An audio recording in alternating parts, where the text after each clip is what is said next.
Chapter 10, the psychological I. This question of the myself, of what I am, that which thinks, feels, and acts, is something we must auto-explore in order to know it profoundly.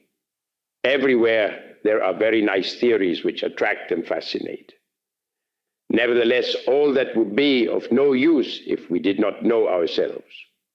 It is fascinating to study astronomy or to enjoy some serious reading matter.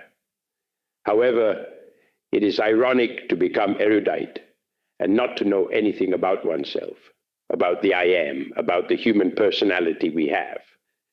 Everyone is very free to think whatever he pleases, and the subjective reason of the intellectual animal, mistakenly called man, is enough for everything. It can make a mountain out of a molehill as well as a molehill out of a mountain.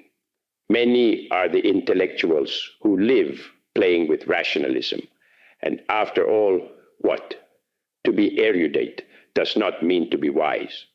Learned ignoramuses abound like weeds. And not only do they not know, but they even do not know that they do not know. By learned ignoramuses, it should be understood the know-alls who believe that they know and they do not even know themselves. We could theorize beautifully on the I of psychology, but that is not precisely what interests us in this chapter. We need to know ourselves directly without the depressing process of option. In no way would this be possible if we did not auto-observe ourselves in action from instant to instant, from moment to moment. It is not a matter of seeing ourselves through some theory or through simple intellective speculation. What is interesting is to see ourselves directly. Only thus will we be able to reach true knowledge of ourselves. Although it might seem incredible, we are mistaken about ourselves. Many things we believe we do not have, and many things we believe we do not have, we have. We have got false ideas about ourselves, and we must make an inventory to know what is too much in ourselves and what we are lacking. We suppose ourselves to have these or those qualities which in fact we do not have, and we certainly ignore many virtues which we have. We are asleep people, unconscious people, and this is what is serious.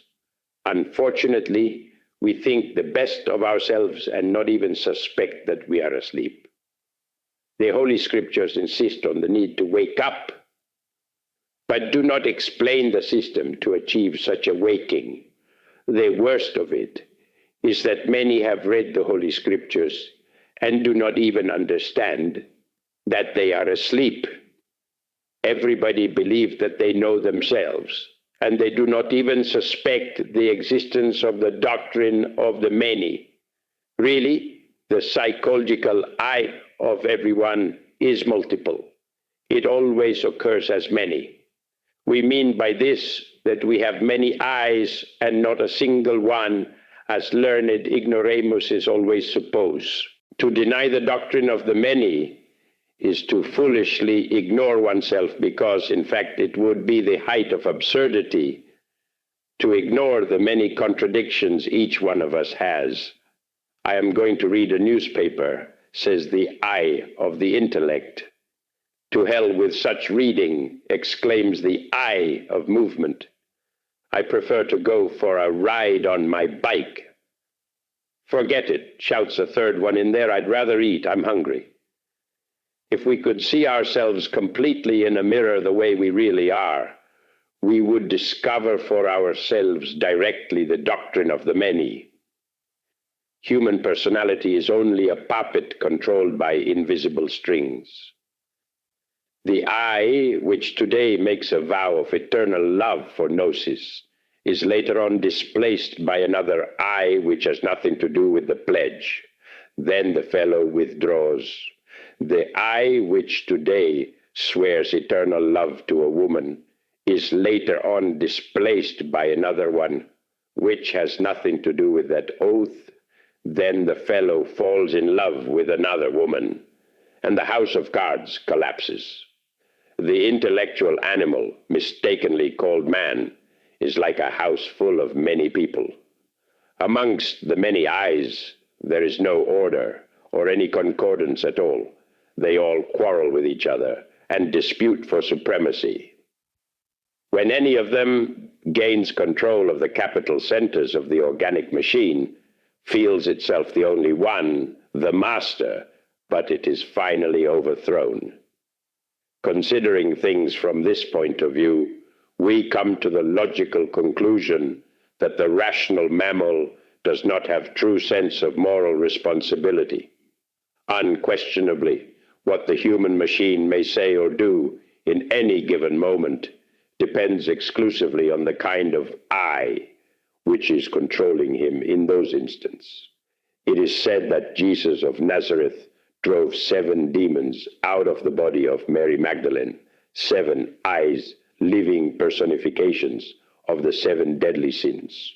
Obviously, each of these 7 demons is head of legion. Therefore, we can establish as corollary that the intimate Christ was able to expel from the body of Mary Magdalene thousands of eyes. Reflecting upon all this, we can clearly infer that the essence is the only worthy thing we have interiorly. Unfortunately, it is trapped among all those multiple eyes of the revolutionary psychology. It is lamentable that the essence always processes itself by virtue of its own bottling. Unquestionably, the essence or consciousness which is the same sleeps deeply.